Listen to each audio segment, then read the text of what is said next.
আসসালামু আলাইকুম সবাইকে। আশা করি সবাই ভালো আছো এবং সুস্থ আছো। আজকে আমি তোমাদের প্রশ্ন ব্যাংক বিশ্লেষণের গুচ্ছ এসে যাওয়া ২৪-২৫ সেশনের একদম রিসেন্ট ইয়ারের যে ম্যানেজমেন্ট প্রশ্ন আছে ৩৫টি, আমরা সেটিকে অ্যানালাইসিস করব, সমাধান করব এবং এই টপিকটা ক্লিয়ার করব। দ্বিতীয়ত, যদি এই টপিক রিলেটেড বা এইখান থেকে কোনো কোশ্চেন রিপিট হয় তাহলে সেইগুলো আমরা জেনে ফেলবো। এবং এই ক্লাস করলে, এই কোশ্চেন অ্যানালাইসিস করলে তোমার পুরো বইটা রিভিশন হবে, ওই টপিকটা ক্লিয়ার হবে। ঠিক আছে? তারপরে গুচ্ছতে কিন্তু ম্যানেজমেন্টে ৩৫টা মার্ক এবং গুচ্ছর কোশ্চেনে অনেক সময় বিভিন্ন বিশ্ববিদ্যালয়ে কপি হয়, কারণ এখানে প্রশ্নের সংখ্যা বেশি, প্রশ্নের প্যাটার্ন বেশি। তাই এই প্রশ্ন অ্যানালিসিস করলে তুমি বেশি সংখ্যক থিওরি এবং বই রিভিশন এবং বেশি নলেজ নিতে পারবে। ওকে, সো মন দিয়ে করবে, নতুন তথ্যগুলাকে নোট করবে এবং আমি যে শর্ট টেকনিকগুলো দিব ভালো করে সেগুলাকে লিখে রাখবে। প্রথম কোশ্চেন হচ্ছে দায়ের বিবেচনায়, ভেরি ইম্পর্টেন্ট, দায়ের দিক থেকে কোন ব্যবসা সব থেকে কম ঝুঁকি। এখান থেকে ৩ থেকে ৪টা প্রশ্ন আসে। ঠিক আছে, অ্যান্সার তুমি জানো কিন্তু অ্যান্সার জেনে লাভ নেই, অ্যানালাইসিসটা ভালো করে দেখো। বলেছে দায়ের বিবেচনায়, ভাইয়া দায়, এখানে 2টা প্রশ্ন থাকতে পারে। দায় মানে কি? লাইবিলিটিস, এল, ওকে, মানে ঋণের কথা বলা হয়েছে, লাইবিলিটিস এর কথা বলা হয়েছে। লাইবিলিটিস এর থেকে কোন ব্যবসা কম ঝুঁকি? আচ্ছা বলো তো, অসীম দায় গ্রহণ করে কে, বা অসীম দায় কোন কোন ব্যবসায়ের? অসীম দায় হচ্ছে এক মালিকানার। ঠিক আছে, এক মালিকানার হচ্ছে কি অসীম দায়, এটা অবশ্যই কি সবথেকে খারাপ। কিন্তু একটা জিনিস কি তুমি জানো, কোন ব্যবসার লাস্টে লিমিটেড আছে? ভাইয়া সেটা হচ্ছে কি কোম্পানি। তাহলে কোম্পানি কয় প্রকার? 2 প্রকার, একটা হচ্ছে পাবলিক লিমিটেড আর একটা হচ্ছে কি প্রাইভেট লিমিটেড। যেহেতু এখানে দায়টা সীমিত, তাহলে লিমিটেড অসীম না সসীম, তাহলে এখানে একটু কি দায়ের দিক চলে লাইবিলিটিস এর তুলনায়, লাইবিলিটিস বিবেচনায় কম ঝুঁকি। তাহলে প্রশ্ন হচ্ছে 2 রকম হতে পারে। দায়ের বিবেচনায় সব থেকে বেশি ঝুঁকি, সব থেকে বেশি ঝুঁকি এইটা, কারণ এখানে মালিকের একার দায় সর্বোচ্চ বহন করতে হয় এবং অনলিমিটেড বহন করতে হয়। আর কোম্পানির ক্ষেত্রে একজন শেয়ার হোল্ডারের দায়টা লিমিটেড। তাই অ্যাজ এ পার্সন হিসাবে ব্যবসা চুজ করার সময় দায়ের কথা চিন্তা করলে কম ঝুঁকি হবে কোম্পানি। ওকে, এরপরে যদি কম ঝুঁকি বলে অংশীদারি, কারণ অংশীদারিতে কয়েকজন একটু ভাগ করে নেয়, আর এক মালিকানায় দায় একার বহন করতে হয়। দায়ের দিক থেকে সব থেকে ঝুঁকি বেশি বা রিস্ক বেশি এক মালিকানা, এরপর একটু কম অংশীদারি, তারপরে এক কম ঝুঁকি কোম্পানি। বুঝতে পারছো? Okay fine. এবার আসো, যদি প্রশ্ন করা হয় দায় বুঝলাম, দায়িত্বর জায়গা থেকে, দায়িত্ব বা হচ্ছে কাজ, এই জায়গা থেকে ওকে ফাইন, রুলস রেগুলেশন। এখানে ভাইয়া খুব মন দিয়ে বুঝো, এক মালিকানার ব্যবসায়, ব্যবসায় সে করলাম কালকে নাই, ইচ্ছা স্বাধীন। তাহলে এখানে দায় দায়িত্বের বিবেচনায়, কাজের বিবেচনায়, ওকে সেই ফ্রিডমের বিবেচনায় সব থেকে সুবিধা কি? সব থেকে বেশি সুবিধা হচ্ছে, এই প্রশ্ন আসতে পারে এক মালিকানা। তার মানে ভাইয়া কাজের বা দায়িত্বের এই প্রশ্ন আসে বলে বলছি, বিবেচনায় সব থেকে রিল্যাক্স এবং সুবিধা এক মালিকানা, আর সব থেকে অসুবিধা ওই কোম্পানি। তারপরে দায়িত্বের দিক থেকে সব থেকে অসুবিধা, সব থেকে রিস্ক বেশি, এটা হচ্ছে কি কোম্পানিতে, এবং ভালো হচ্ছে কি ভাইয়া এক মালিকানা। Okay fine. এবার আসো, যদি রিস্কের কথা বলা হয়, ঝুঁকির কথা বলা হয়, সব থেকে বেশি ঝুঁকি এক মালিকানা এবং সব থেকে বেশি ঝুঁকি এক মালিকানার পরে অংশীদারি, এরপরে কোম্পানি। বুঝতে পারছো? আস্তে আস্তে কমতে থাকে। তাহলে এবার একটা জিনিস প্রশ্ন সেখান থেকে, ব্যবসা গঠনের দিক থেকে সবথেকে সহজ কিনা? এক মালিকানা। সবথেকে কঠিন কেটা, সব থেকে কি সময় সাপেক্ষ বা কঠিন বা জটিল? কোম্পানি। বুঝতে পারছো? এই 6টা কোশ্চেন মন দিয়ে তোমাকে ক্লিয়ার করলাম, ইনশাল্লাহ যে কোনো জায়গায় আসলে তুমি পারবে। তাহলে ভাই অ্যান্সার কোনটা? কম ঝুঁকি বলেছে পাবলিক লিমিটেড কোম্পানি। ওকে ডান। পাবলিক না থাকলে কি অ্যান্সার করতাম? অংশীদারি, কারণ যে সিরিয়াল ক্রমে। আশা করি তুমি একদম পারফেক্টলি ক্লিয়ার হইছো। এবার আসো নেক্সট দ্বিতীয় কোশ্চেন। তাহলে এই টপিক্সে যত কোশ্চেন আসুক যে কোনো ইউনিভার্সিটিতে পারবে ইনশাল্লাহ। নেক্সট বলেছে বোনাস শেয়ার ইস্যু করা হয়। আচ্ছা বোনাস শেয়ারের বাংলা কি? এটা ইংরেজি শব্দ, BONUS, বোনাস। ওকে, এটা একটা ইংরেজি শব্দ, আর বাংলা আছে অধিবৃত্ত। বাংলা কি? অধিবৃত্ত শেয়ার। এই শেয়ারটা ইস্যু করা হয় কাদের মধ্যে? মনে রাখবা, কোম্পানি বোনাস শেয়ার ইস্যু কেন করে? এর মানে কি ফ্রিতে শেয়ার দেওয়া হয়? ফ্রিতে সবাইকে শেয়ার দেওয়া হবে? নো, যারা কোম্পানির অভ্যন্তরীণ, কোম্পানির ভিতরে থাকে, যারা কোম্পানি পুরাতন শেয়ার হোল্ডার, যারা কোম্পানিকে কি আগের থেকে জড়িত, তাহলে পুরাতন শেয়ার হোল্ডার, তাহলে কি বলছি ভাইয়া, পুরাতন যে সকল শেয়ার হোল্ডার আছে বা যারা কোম্পানিতে অলরেডি আছে, বিদ্যমান শেয়ার হোল্ডার আছে, আর ইংলিশটা এক্সিস্টিং শেয়ার হোল্ডার, তাহলে এইরকম শেয়ার হোল্ডারের মধ্যে বোনাস শেয়ার ফ্রিতে দেওয়া হয়। কেন ফ্রি দেওয়া হয়? কোম্পানি খুশি হয়ে দেয়, অথবা নগদ লভ্যাংশ ব্যর্থ দিতে। তার কোম্পানি বছর লভ্যাংশ ভালো হয়নি, নগদ লভ্যাংশ দিতে পারছে না, এর বিপরীতে তার শেয়ার হোল্ডারদেরকে কি করছে? বোনাস শেয়ার দিয়ে থামায় রাখতেছে। দ্যাটস মিন নগদ লভ্যাংশ পরিশোধের ব্যর্থতা থেকে কোম্পানি বোনাস শেয়ার ইস্যু করে। ওকে, এখন এই বোনাস শেয়ার তাহলে কাদের মধ্যে দিবে? বর্তমান, পুরাতন বা বিদ্যমান শেয়ারের মধ্যে। ইম্পর্টেন্ট, এটার ফলে হিসাব সমীকরণে কি পরিবর্তন হয়? প্রথম কথা, বোনাস শেয়ার দিলে কি হলো, খুব গুরুত্বপূর্ণ কোশ্চেন, শেয়ারের মালিক, ওকে, শেয়ারের মালিক কি নাড়বে না, তাহলে শেয়ারের মালিকানা মানে কতজন মালিক, মালিকানা নতুন কোনো ব্যক্তি আসতেছে না, তার মানে বাড়বে না। কিন্তু শেয়ার মূলধন, শেয়ার মূলধনটা কিন্তু ঠিকই বৃদ্ধি পাবে। তাহলে স্বাভাবিকভাবে যে কোনো শেয়ার ছাড়লে শেয়ারের মালিকগণ বাড়বে, শেয়ার নতুন নতুন মালিক আসবে, জনগণ বাড়বে, শেয়ার মালিকানা বাড়বে। তাহলে আলটিমেটলি এই একমাত্র শেয়ার বোনাস শেয়ার, যার কারণে মালিকানা কোনো পরিবর্তন হবে না, কারণ মালিক তো আগের লোকজনই, কিন্তু শেয়ার মূলধনটা বেড়ে যাবে। বুঝতে পারছো? তাহলে কোন শেয়ারের ক্ষেত্রে শেয়ার মালিকানা বাড়ে না মূলধন বাড়ে ভাইয়া, কোশ্চেন। তাহলে এই যে যেহেতু মূলধনের পরিবর্তন হয়, তার মানে হিসাব সমীকরণের পরিবর্তন হবে। তাহলে হিসাব সমীকরণের পরিবর্তন কি, ওই ওই কি মাইনাস ওই প্লাস। বাংলায় যদি বলি মালিকানা সত্ত্ব হ্রাস আর মালিকানা সত্ত্ব বৃদ্ধি। তাহলে প্রশ্ন কিভাবে থাকে, বোনাস শেয়ারের ফলে হিসাব সমীকরণে কি পরিবর্তন হয়?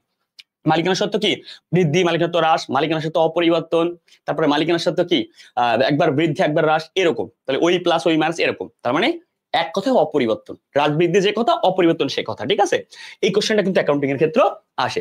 তাহলে ভাইয়া কি বুঝলাম, বোনাস শেয়ার দেওয়া হবে কাদের মধ্যে, কখন দেওয়া হয়, বাংলা নাম কি, এটার ফলে ইফেক্ট কি পড়ে, এই এই সমীকরণটা কাদের মধ্যে আসে, এক মালিকানা অংশীদারি নাকি কোম্পানি, ভাইয়া একমাত্র কোম্পানি, কারণ এক মালিকানা অংশীদারি কিন্তু কিনে শেয়ার নাই। আর এই জিনিসটা অ্যাকাউন্টিং এর ক্ষেত্রে আসতে পারে সমীকরণটা। ওকে, তো পারফেক্টলি ক্লিয়ার কেন করছি, কারণ যাতে তোমার এই টপিকটা পড়া না লাগে। তাহলে কাদের মধ্যে দেওয়া হবে ভাইয়া, শেয়ার হোল্ডার। ভাইয়া পরিচালকরা তো আরো আগের থেকে না, ভাইয়া পরিচালকরা এটা পাবে না, ওরা তো পরিচালক, ওরা আরো দিবে, ওরা বন্টন করে দিবে, শেয়ার হোল্ডারদের মধ্যে বন্টন করা হবে, যে কারা কারা লভ্যাংশ পান তাদের মধ্যে। ঠিক আছে ভাইয়া, এখন এটা ইম্পর্টেন্ট জিনিস, এই যে বোনাস শেয়ারটা দেওয়া হলো, কোম্পানির কাছে শেয়ারটি ছিল আগের থেকে, তাহলে মনে আছে না কিছু কিছু শেয়ার বাজেয়াপ্ত হয়, তাহলে ওই কেন বাজেয়াপ্ত হয়, কেউ টাকা পরিশোধ না করলে। তো এই বাজেয়াপ্ত শেয়ারগুলো তখন কি জমায় রাখা হয় মূলধন সঞ্চিতিতে। আবার যখন কোম্পানি নতুন করে শেয়ার ছাড়ে, কিছু শেয়ার কি করে, সে রেখে দেয়, সব শেয়ার কিন্তু ইস্যু করে না, ওই যে জমাকৃত শেয়ার মূলধন সঞ্চিতিতে গেল, ওখান থেকে কোম্পানি বিপদে পড়লে এই বোনাস শেয়ার দেয়। আবার কিছু নিট মুনাফার অংশ সঞ্চিতি করে রাখে, ওখান থেকেও দিতে পারে। ওকে ভাইয়া, ক্লিয়ার? তাহলে কনসেপ্টটা টোটালি ডান। এবার আসো, ট্রেডমার্ক নিবন্ধন মেয়াদ সীমা আইন অনুযায়ী কত বছর?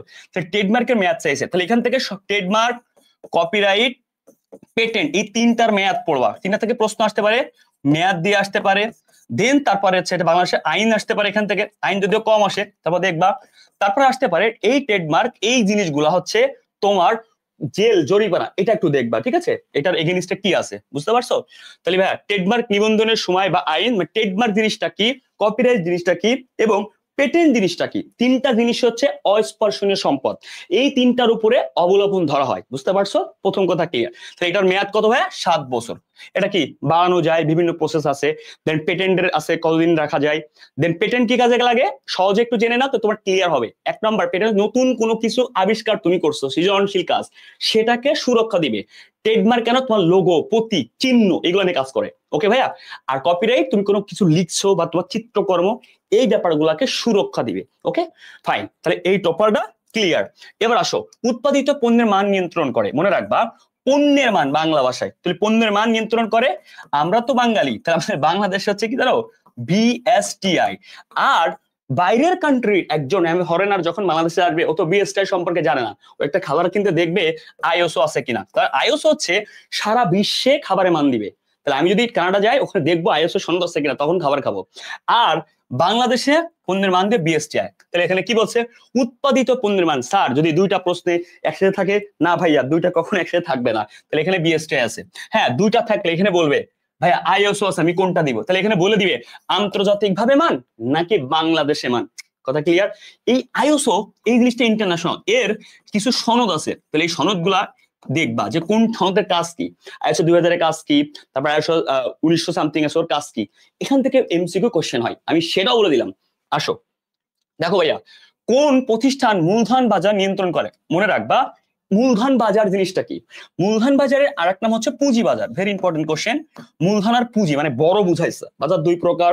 নাম্বার ওয়ান মূলধন বা পুঁজি বাজার, সরি নাম্বার ওয়ান একটা হচ্ছে, নাম্বার ওয়ান হচ্ছে মূলধন বা পুঁজি বাজার, নাম্বার টু হচ্ছে অর্থ বাজার বা মুদ্রা বাজার। তার মানে ভাইয়া এই জায়গায় অর্থ বা মুদ্রা এটা হচ্ছে কি স্বল্প মেয়াদী, ওকে 0 থেকে 1 বছর এরকম। Okay fine. আর এটা হচ্ছে কি অনেক বড় লং টাইম, এটা দীর্ঘমেয়াদী, এটা দীর্ঘমেয়াদী, এটা স্বল্প মেয়াদী। তার মানে নিচেই কোনটি স্বল্প মেয়াদী আর্থিক বাজার, যেগুলো মুদ্রা এবং অর্থ বাজার, নিচেই কোনটি দীর্ঘমেয়াদী আর্থিক বাজার? ওকে ফাইন, একটু ফিনান্স রিলেটেড কোশ্চেন, বাট যে দিয়ে দিচ্ছে একটু অ্যানালাইসিস করে দিচ্ছে, এতটুকু জানলে হবে। তাহলে অর্থ বা মুদ্রা বাজার, এটার মালিক বা এটা পরিচালক হচ্ছে কে জানো? এটার পরিচালক হচ্ছে আমাদের কাক্কু, বাংলাদেশ ব্যাংকের গভর্নর, নাকি বাংলাদেশ ব্যাংক। বাংলাদেশ ব্যাংকের সংক্ষেপে কি বলা হয় জানো? আমাদের সেন্ট্রাল ব্যাংক, ঠিক আছে? ওকে, তাহলে বিডি ব্যাংক, যাকে কি বলে, প্রত্যেকটা দেশে একটা কেন্দ্রীয় ব্যাংক থাকে। ওকে, তাহলে বাংলাদেশের কেন্দ্রীয় ব্যাংক এটা মেনটেন করে। এবার আসো পুঁজি বা মূলধন বাজার, একটু বড়, এটা মেনটেন করা হচ্ছে BSEC, Bangladesh security and exchange commission. তার মানে শেয়ার বাজারকেই কি বলে? পুঁজি বা মূলধন বাজার বলে। এটা লং টাইম, মানে অনেক বড়। আর বাংলাদেশ ব্যাংক যেটা নিয়ন্ত্রণকে থাকে অর্থ বা মুদ্রা বাজার বলে।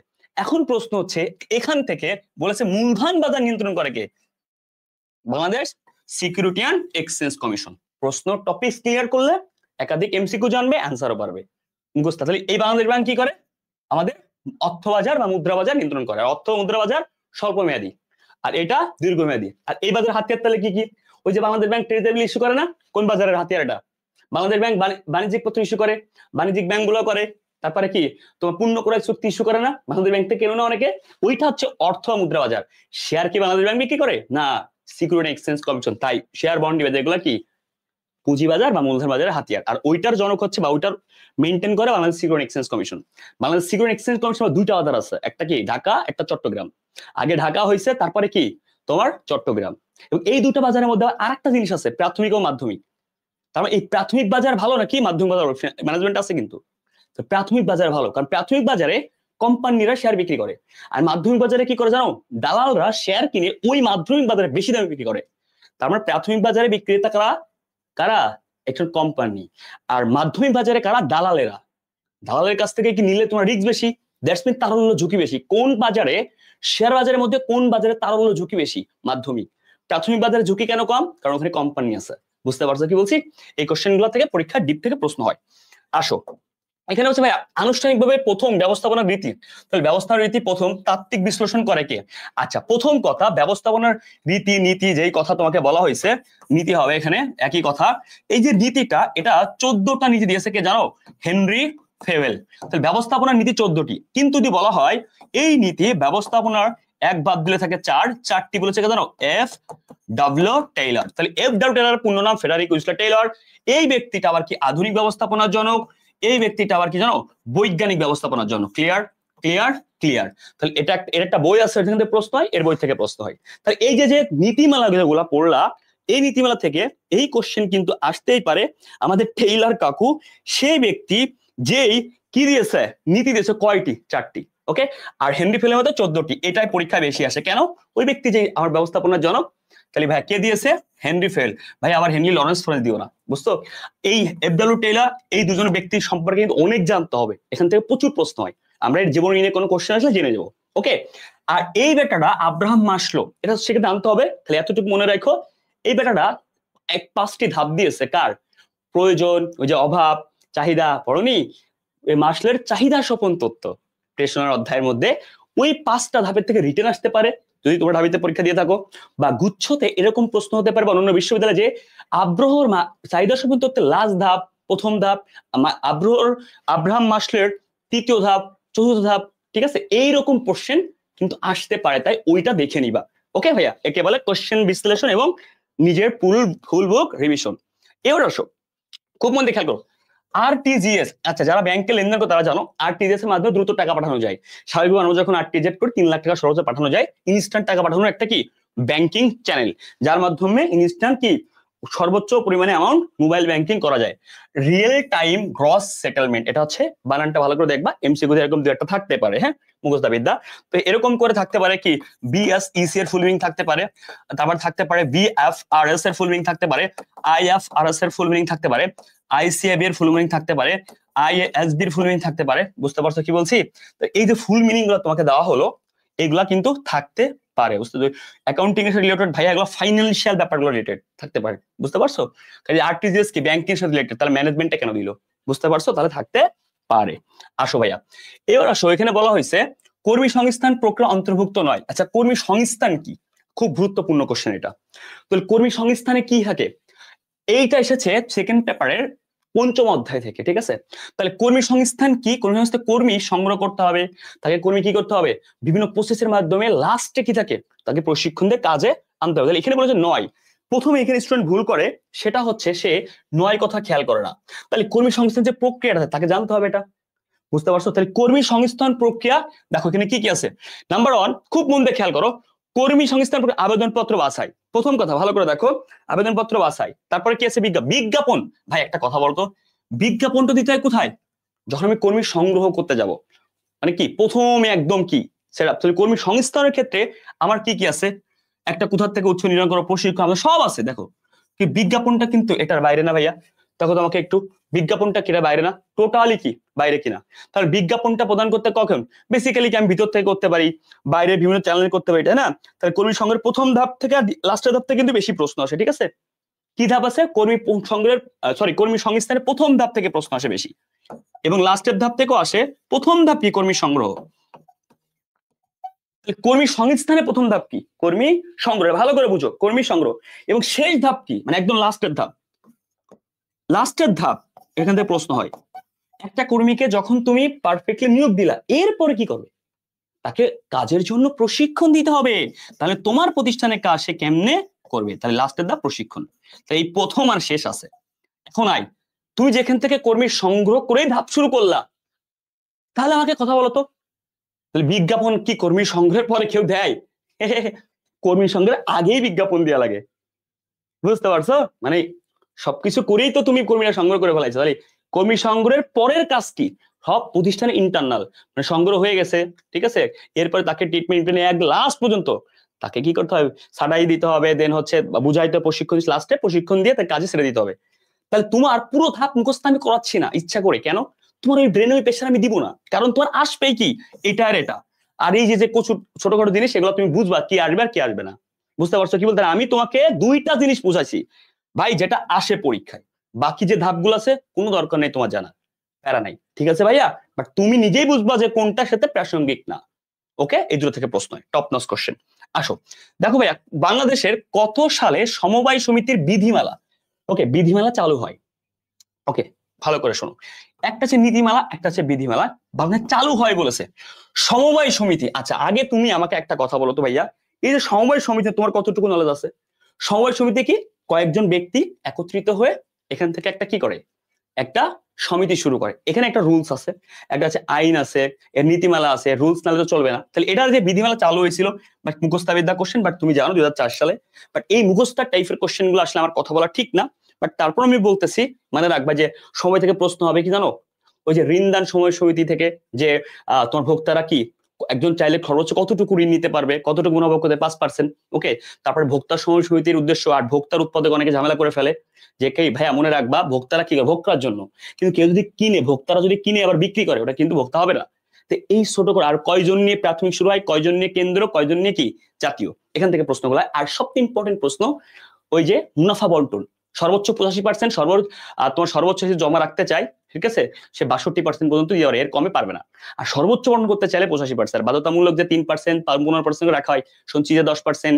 তারপরে তো উন্নয়ন তহবিল আছে, হ্যাঁ, এই যে উন্নয়ন তহবিল আছে, এই যে পার্সেন্টেজ গুলা ইম্পর্টেন্ট, এইগুলা সামনে আসলে আমি ক্লিয়ার করব। বাট তোমাকে বলতেছি এই ব্যাপারগুলা টোটাল একটা ধারণা দিলাম কি কি টাইপের প্রশ্ন কোথা থেকে হয়।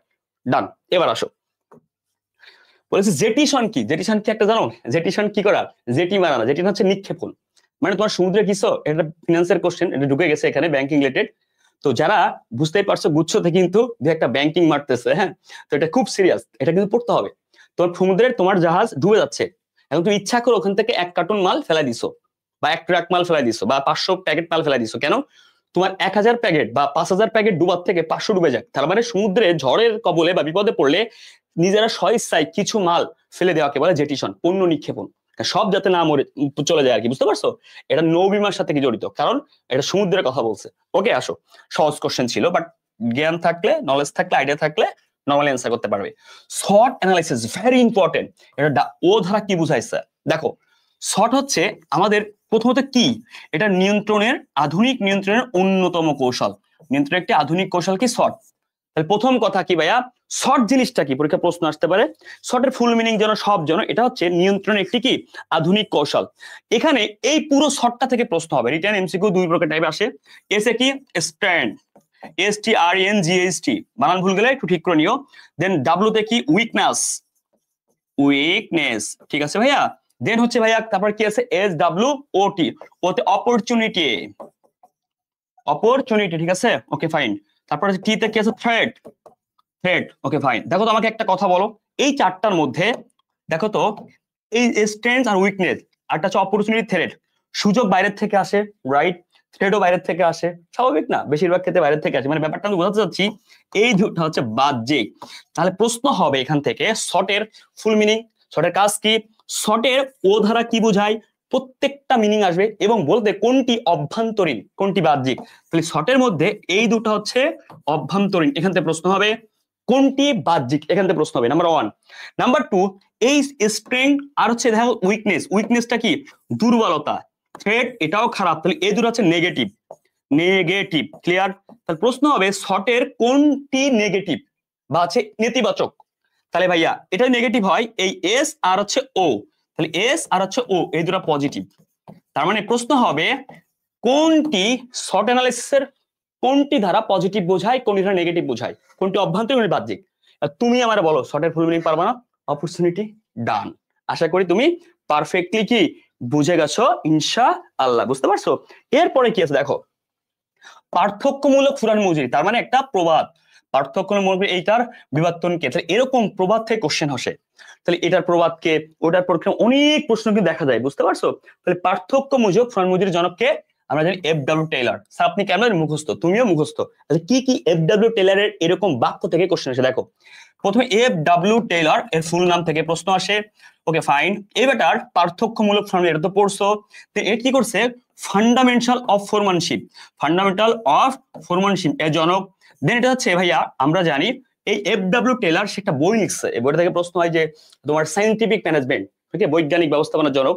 যেই বইটা অ্যাডমিনিস্ট্রেশন একটা বই, একটা আছে কি সায়েন্টিফিক ম্যানেজমেন্ট, তাহলে যেই বইটার লাস্টে কি আছে সায়েন্স আছে।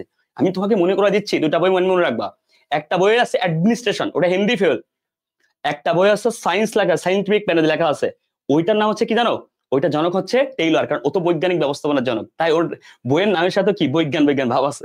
এই সহজে মনে রাখা শিখা দিলাম আর কি তোমার, ঠিক আছে। এবার এর মধ্যে নীতি কয়টি, চারটি। ফান্ডামেন্টাল ফর্মেশনের জনক, পার্থক্যমূলকে ফুরান মজুরির জনক। তারপর হচ্ছে তোমার FW টেইলর যে তোমার সংগঠনের ক্ষেত্রেও অনেক বেশি ভূমিকা রাখে। এভাবে করে FW টেইলর সম্পর্কে আরো অনেক বিস্তারিত জানবো যখন আমরা ওর জীবনী সম্পর্কে লাস্টে একবারটা চার্ট দেখবো, বুঝতে পারছো কি বলছি। বাট এই কোশ্চেনগুলো সব থেকে বেশি আসে, বুঝতে পারছো। আসো লুকা প্যাচোলি হিসাব বিজ্ঞানের কথা, এলটন মেও, ঠিক আছে, এটারও জনক সম্পর্কে আমি লাস্ট একটা বড় চার্ট দিব তোমাকে, একদম দেখা দিব, বুঝতে পারছো। ওকে, এগুলো মুখস্থ করতে গেলে দেখা অনেক মুখস্থ করা লাগবে।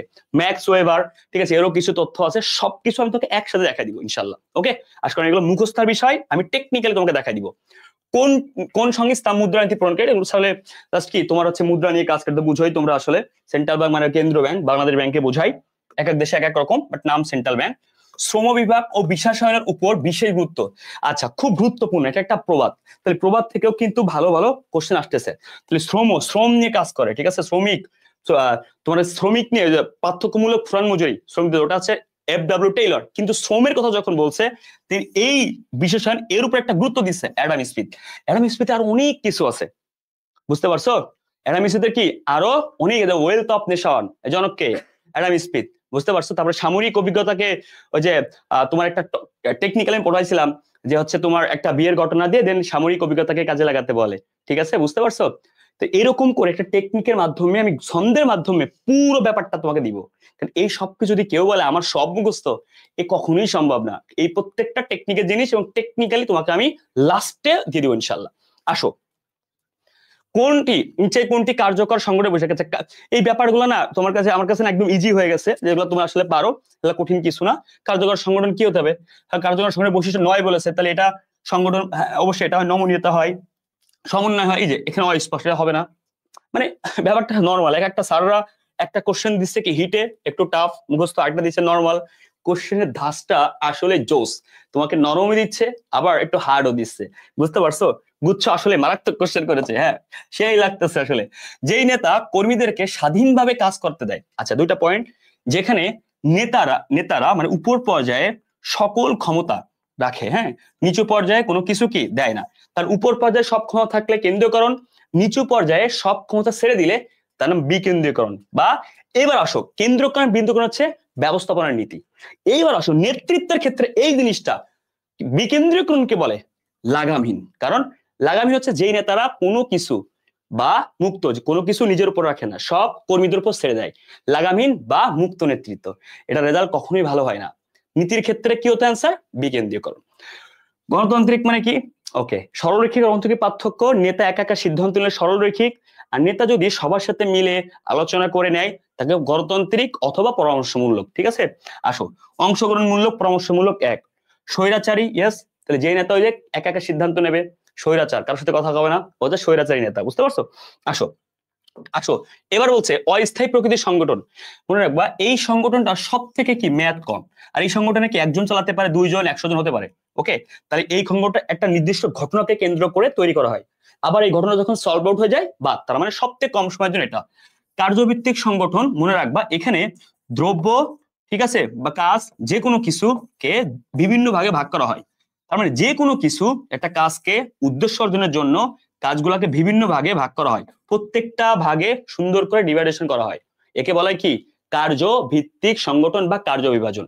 আসো মেট্রিক্সকে দুইটা সংগঠন থাকে, একটা দ্রব্য প্লাস কার্যভিত্তিক। তার মানে যেই সংগঠনে দুইটা পক্ষ থাকে তাকে বলে মেট্রিক সংগঠন। মনে রাখবা যেহেতু দুইটা থাকে এখানে পক্ষ, তাই এখানে গ্যাঞ্জাম ঝামেলা বেশি। সব থেকে আধুনিক এবং সব থেকে জটিল সংগঠন মেট্রিক্স। কেন বলতে চাও? এইগুলা পরীক্ষায় আসে, এই মেট্রিক সংগঠনে এগুলা পরীক্ষা আসে। ওকে, এই যে ব্যাপারগুলো বললাম। সরল রৈখিক, যেখানে কি নেতা একা একা সিদ্ধান্ত নিবে, নেতা যা বলবে এটাই সমাধান, নেতার কথার কোনো কি হবে না, নেতার কোনো কি হবে না ভাইয়া, কোনো রকম নড়চড় হবে না, এটা হচ্ছে রুট ভাবে বলবে আর কি, ঠিক আছে? ওকে, আর সরল রৈখিকের পাশাপাশি যদি একজন বস নেওয়া হয় তাকে সরল রৈখিক ও পদস্থ কর্মী সংগঠন বলে। বুঝতে পারছো কি বলছে? একজন বিশেষজ্ঞ থাকবে, বাট এমন না পাওয়ার সরল রৈখিকের হাতে, নেতার হাতে, কিন্তু একজন বিশেষজ্ঞ থাকবে, তাকে সরলরৈখিক ও পদস্থ কর্মী বলে। তুমি বুঝতে পারছো এই যে প্রত্যেকটা কোশ্চেন থেকে কোশ্চেন আসে, বুঝতে পারছো? এবং সব থেকে আদি এবং সব থেকে পুরাতন সংগঠন এটা। আর এই সংগঠন আর একটা সামরিক সংগঠন। ওকে, কেন? এটা সামরিকের মধ্যে মিশ্রণ। সবই বলে দিলাম মোটামুটি, ইনশাল্লাহ এখান থেকে কোশ্চেন পেয়ে যাবো আশা করতেছি, ঠিক আছে? Okay fine. ফান্ডামেন্টাল ফরম্যানশিপ বুঝছিলাম না, ওটা কার্যভিত্তিক সংগঠনের সাথে যাই। ওকে, আসো এবার আসো ভাইয়া, একটি কোম্পানিতে কমপক্ষে কি পরিমাণে শেয়ার মালিকানা সরকারের থাকলে, তার মানে একটি কোম্পানিতে সরকারের কতটুকু মিনিমাম মালিকানা থাকবে সেটি রাষ্ট্রীয় ব্যবস্থায় চলবে। আচ্ছা স্বাভাবিকভাবে একটা কথা বলতো, একটি কোম্পানির বেশিরভাগ শেয়ার মালিক যে সেটাই তো চালাইতে পারে সে, কারণ বেশিরভাগ বলতে মিনিমাম 51%, তাহলে 51% মালিক একটা কোম্পানির, 51% শেয়ার মালিক যারা হবে তারাই কোম্পানি চালাইতে পারবে। তাহলে এখানে কত আছে? এই যে রাষ্ট্রীয়রা চালাইতে গেলে মিনিমাম 51% থাকা লাগবে, বুঝতে পারছো? সে রাষ্ট্র হোক বা অন্য কোনো পার্সন বা অন্য কোনো সেক্টর হোক, বুঝতে পারছো, বা অন্য কোনো প্ল্যাটফর্ম হোক। এই যে শেয়ার কোম্পানির কথা যখন আসলো তাহলে বুঝতেই হবে এই 100% মালিক যারা, যদি এই জায়গায় এমন একটা কিছু ঘটে যে a company R B company, এ কোম্পানির 51% শেয়ার মালিক এই বি, মানে বি বেশিরভাগ শেয়ার কিনে নিছে, দ্যাটস মিন বি হচ্ছে হোল্ডিং কোম্পানি, হোল্ডিং কোম্পানি। ওকে, আর এটা হচ্ছে সাবসিডিয়ার।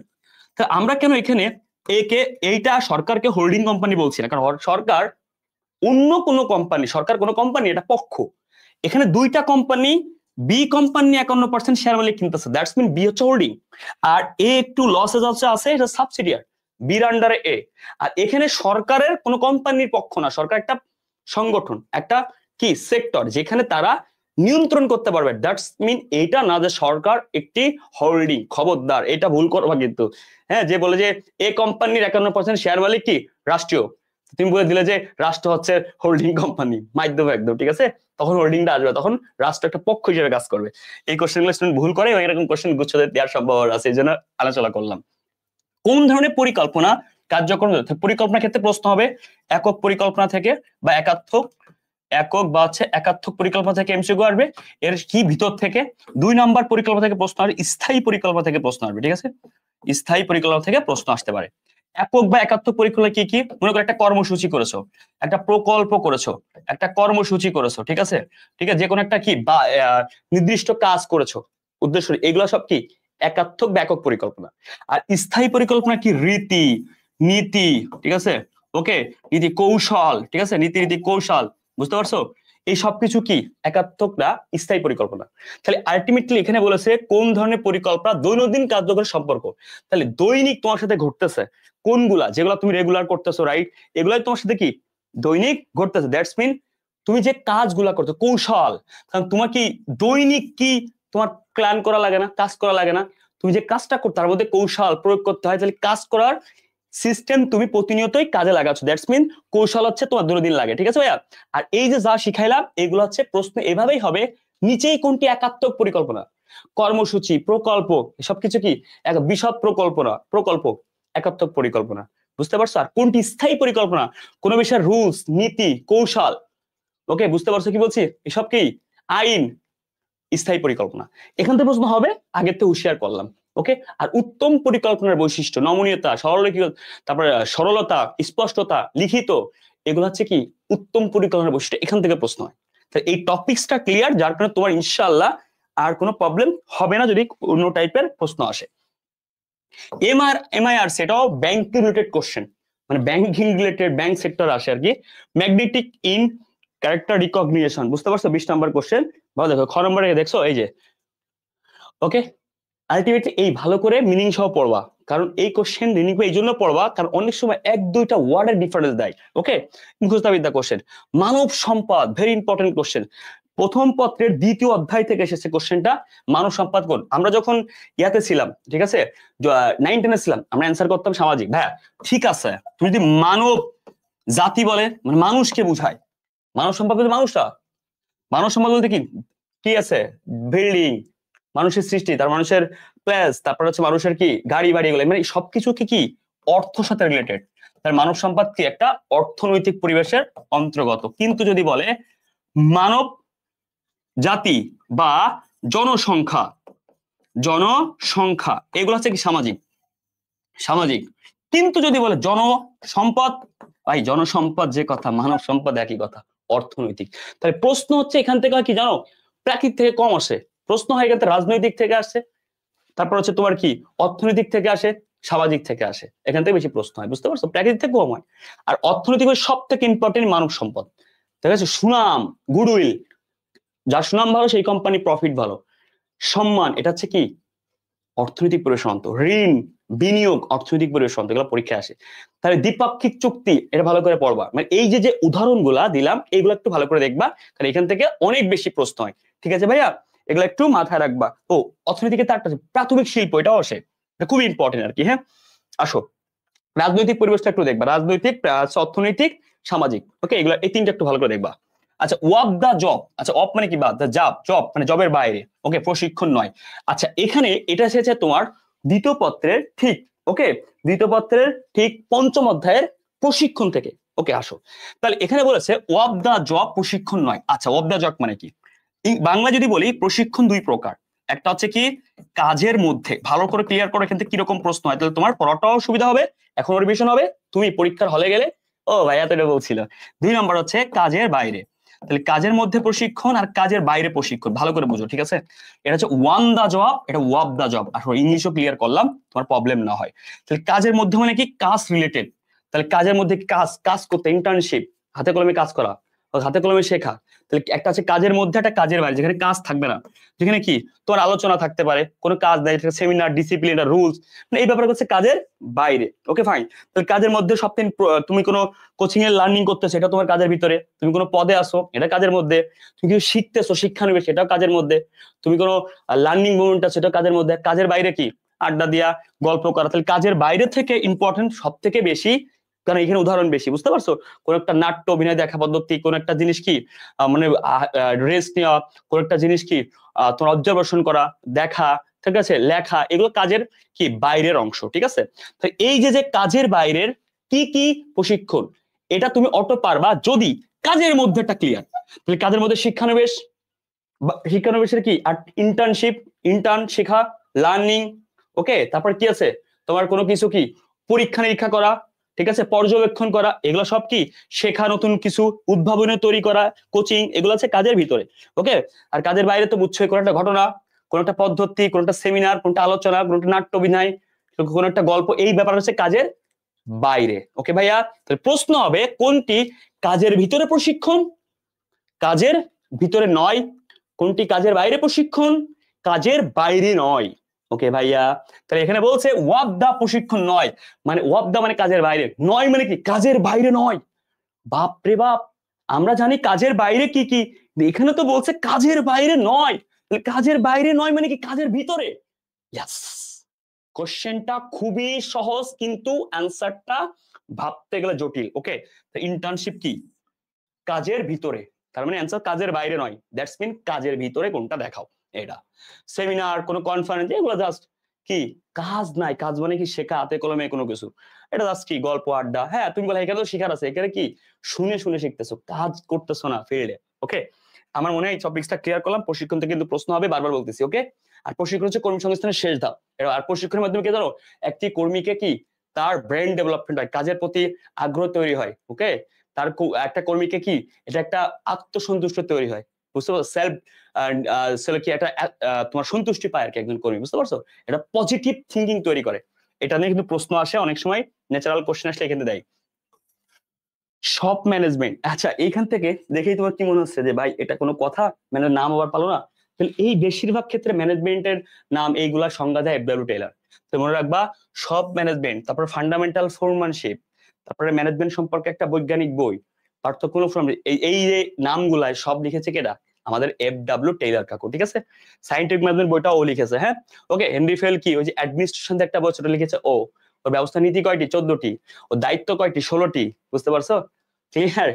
ওকে আসো, এইগুলো আরো অনেক শিখাবো, আমি তো একবারে বলেছি। এটা কি ফুল মিনিং দেখবা, মানে সরি সদস্যরা দেখবা, মুখস্থ বিদ্যা কোশ্চেন। দেন দেখো যৌথ মূল্যায়ন কোম্পানি জন্ম সনদ বলতে কি বোঝায়, বিতে বার্থ সার্টিফিকেট। ওকে, তাহলে বার্থ সার্টিফিকেট মানে কি, কোম্পানি যখন কি নিবন্ধন হয়, কোম্পানি যখন কি সার্টিফিকেট পায় আর জে এস সির কাছ থেকে, register of joint stock company এর কাছ থেকে যখন সে বার্থ সার্টিফিকেট পায় তাকে বলে জন্ম সনদ। ওকে, বাকি নিবন্ধন পত্র বলে নিবন্ধন সনদ। ওকে ফাইন, তো নিবন্ধন সনদ বা জন্ম সনদ বা বার্থ সার্টিফিকেট, ওকে বার্থ সার্টিফিকেট, এগুলো হচ্ছে কোম্পানির কি সে জন্ম হয়েছে বা অনুমতি পেয়েছে, এই নিবন্ধন পর্যায় থেকে প্রশ্ন আসে। তাহলে নিবন্ধন পথে পর্যায়, এই কোম্পানি কয় প্রকার, 2 প্রকার। একটা হচ্ছে পাবলিক লিমিটেড, খুব মন দিয়ে খেয়াল করো, রিটেনও আসতে পারে যদি কারো ঢাবিতে পরীক্ষা দিয়ে থাকো। ওকে ফাইন, এবার ধরো দায়িত্ব দিবা আর কি, বা হচ্ছে অন্য ইউনিভার্সিটিতেও আসতে পারে এমসিকিউ থেকে। একটা হচ্ছে প্রাইভেট, পুরো টপিক ক্লিয়ার করে নো ক্যান্ডি। হ্যাঁ, একটা প্রাইভেট, একটা হচ্ছে পাবলিক। হ্যাঁ দেখো, এই পাবলিকের প্রাইভেটের ক্ষেত্রে একটা প্রথম হচ্ছে উদ্যোগ গ্রহণ, তারপরে কি দলিলপত্র প্রণয়ন, ঠিক আছে, তারপর হচ্ছে কি আবেদন করা বা জমা দেওয়া, বা হচ্ছে নিবন্ধন কাগজপত্র তৈরি করা, লাস্ট 3 নম্বর ধাপ যেটা, বুঝতে পারছো। ওকে, বা নিবন্ধন পর্যায়ে যাকে বলে, উদ্যোগ নিছো তুমি, দলিলপত্র প্রণয়ন করছো, দেন হচ্ছে কি তুমি কি নিবন্ধন পেয়ে গেছো। এখন আসো এখানে এই 3টা স্টেপ, বুঝতে পারছো কি বলছি, 3টা স্টেপের পরে এই যে 3টা স্টেপ, দলিলপত্র নিবন্ধন পর্যায় যাকে বলে আর কি, এখানে 3টা স্টেপের পরে নিবন্ধন পেয়ে গেলে পাবলিক লিমিটেড কোম্পানি কাজ শুরু করতে পারে না। কেন পারে না, বুঝতে পারছো, এই জন্য পারে না কারণ তাদের আরো একটা এক্সট্রা দলিল লাগে, তার নাম কার্যরম্ভের অনুমতি। তার মানে নিবন্ধন পর্যায় মূলত কয়টি, যদি বলে আবশ্যিক কয়টি, আবশ্যিক হচ্ছে 3টি, যেই 3টি পাবলিকের লাগে প্রাইভেটের লাগে। তাহলে কিন্তু পাবলিকের এই 3টির পরে প্রশ্ন হবে এই 3টি পর্যায়ের পরে কারা কাজ শুরু করতে পারে, প্রাইভেট পারে না, কারা এমসিকিউ হবে পাবলিক। পাবলিক কেন পারে না, এখান থেকে প্রশ্ন হবে পাবলিকের আরো এক্সট্রা কোন নিবন্ধন পর্যায়ে লাগে, তার নাম কার্যরম্ভ। স্যার তাহলে কার্যরম্ভ শুধুমাত্র কোন কোম্পানির লাগে, এমসিকিউ হবে পাবলিক লিমিটেড কোম্পানি। তা কেন লাগে, প্রশ্ন হচ্ছে এটা, কারণ পাবলিক লিমিটেড কোম্পানি সে শেয়ার বিক্রি করতে চায় জনগণের নিকট, আর জনগণের নিকট শেয়ার বিক্রি করতে চায় বলেই তার কার্যরম্ভের অনুমতি বা শেয়ার বিক্রির অনুমতি যাকে বলে এটা লাগবে। প্রাইভেট তো নিজের মধ্যে শেয়ার বিক্রি করে, তাই এর কার্যরম্ভের অনুমতি লাগে না। বুঝতে পারছো কি বলছি, আশা করতেছি এটা তুমি ক্লিয়ার। আর এই কার্যরম্ভের অনুমতির আগে পাবলিকের বিবরণ পত্র নামে একটি পত্র ইস্যু করা লাগে, কারণ শেয়ার বিক্রির সাথে জড়িত। তাহলে বিবরণ পত্র এটাও প্রাইভেটের লাগে না, কারণ ও তো বাইরে শেয়ার বিক্রি করে না। তাহলে 2টা দলিল যেটা প্রাইভেটের লাগে না, নিবন্ধন পত্রের পরবর্তীতে কার্যরম্ভের আগে বিবরণ পত্র, তাহলে বিবরণ পত্র আর কার্যরম্ভ এই 2টা প্রাইভেটের লাগে না। এখন প্রশ্ন, বিবরণ পত্র তাহলে কখন লাগে, কার্যরম্ভের পরে না আগে, কার্যরম্ভের আগে। Question clear? ক্লিয়ার। আর বিবরণ পত্র দিয়ে কেউ ইস্যু না করে বিবরণের বিকল্প বিবৃতিপত্র ইস্যু করবে। আশা করি তুমি পারফেক্টলি ক্লিয়ার হয়েছে। এই পুরো নিবন্ধন পর্যায়ে আবশ্যিক 3টি, প্রাইভেটের ক্ষেত্রে নিবন্ধন কোশ্চেন আসলে অ্যান্সার 3টি, পাবলিকের ক্ষেত্রে নিবন্ধন আসলে 4টি। বাট শুধু নিবন্ধন বললে আবশ্যিক কয়টি? 3টি অ্যান্সার দিবা। আসো তাই ভাইয়া, এখানে বলেছে জন্ম সনদ বলা হয় কাকে? কোম্পানি কি? নিবন্ধন পত্র। ক্লিয়ার? কার্যক্রমের অনুমতি, শুধু এই যেটাকে সব টপিক ক্লিয়ার। এখন প্রশ্ন দেখলে, এটা দেখলে তুমি বলতে পারবে এটা কেন, কি কারণে, কার লাগে, অনেকগুলো এমসিকিউ তুমি ভিজুয়াল দেখতে পারবে ইনশাআল্লাহ। দেখো স্মারকলিপি কি? স্মারকলিপি হচ্ছে কি, একটি কোম্পানির প্রধান গুরুত্বপূর্ণ দলিল, তারপরে কোম্পানির প্রথম বা প্রধান, ওকে, গুরুত্বপূর্ণ দলিল স্মারকলিপি, যাকে বলা হয় জানো ব্লুপ্রিন্ট।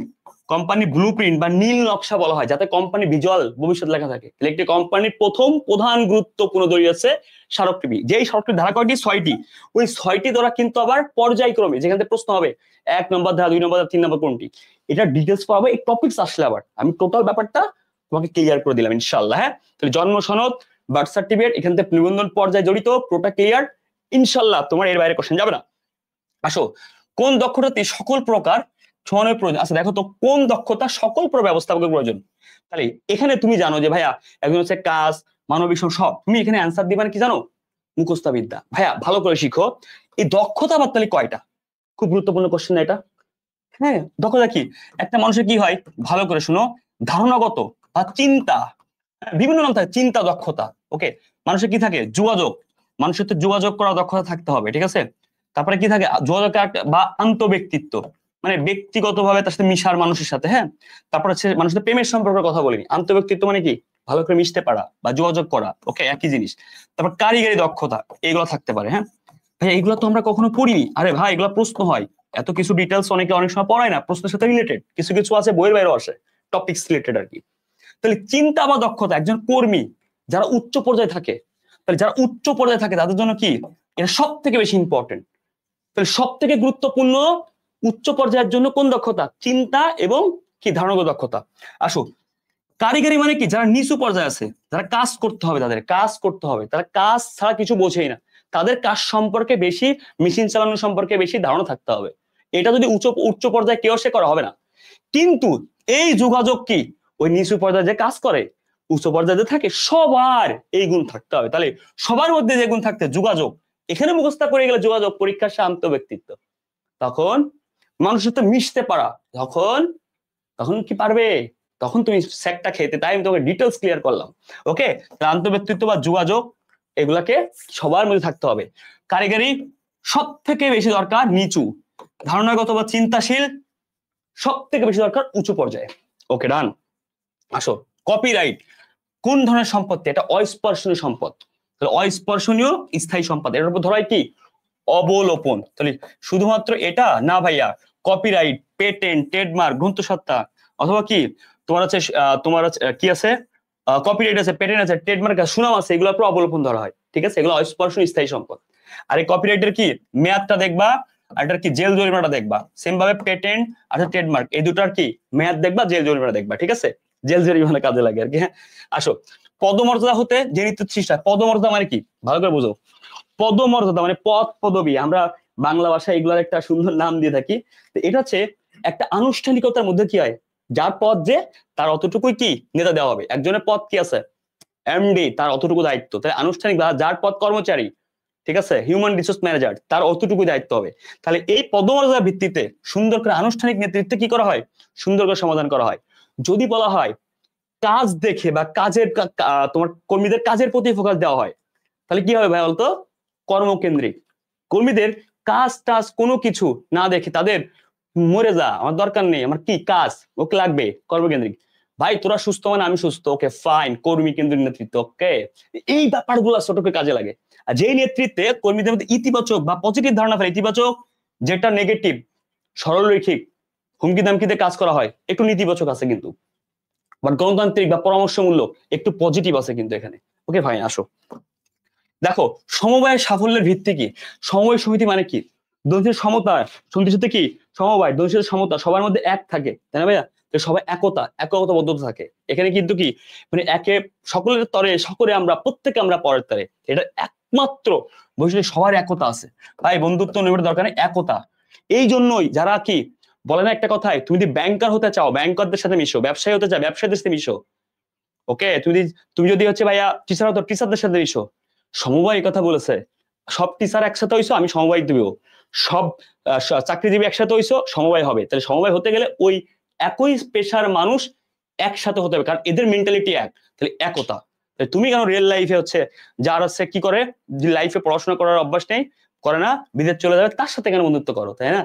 তোমার ওই রকম মানুষের সাথে বন্ধুত্ব করতে হবে যার পাবলিক ভার্সিটিতে পড়ার ইচ্ছা আছে, যে পড়তে চাই, সমবায় সমিতির মতো। ওকে, দেখো নিচে কোনটি মূলধন ঘনশীল, মানে ব্যাপারটা কেমন, এই কোশ্চেনটা অনেকটা মুখস্থ টাইপের কোশ্চেন, ঠিক আছে? এটা কি কাজকালে যে খনি টনি আছে না যেগুলা, মানে ব্যাপারটা বোঝাচ্ছে যে খনি, তারপর আছে খনিজ পদার্থ, তারপর তেল গ্যাস, এই ব্যাপারগুলোকে বোঝায় আর কি। হ্যাঁ, এগুলো একটু মুখস্থ করে ফেলবা, এরকম শিল্পগুলা। সমবায় সমিতির সর্বোচ্চ সদস্য সংখ্যা কয়জন? সদস্যর ক্ষেত্রে ভালো করে শুনো, একজন। এখন এখানে তো বাংলাদেশে অনেক মানুষ আছে, তুমি কি কোনো লিমিটেড করতে পারবা না, সর্বোচ্চ কোনো লিমিটেশন নাই, সর্বনিম্ন আছে। সর্বনিম্ন কত আছে? 20 জন। তাহলে সর্বনিম্ন, আর সর্বনিম্ন শুরু করতে হয় কি প্রাথমিক সমবায় সমিতিতে, বুঝতে পারছো?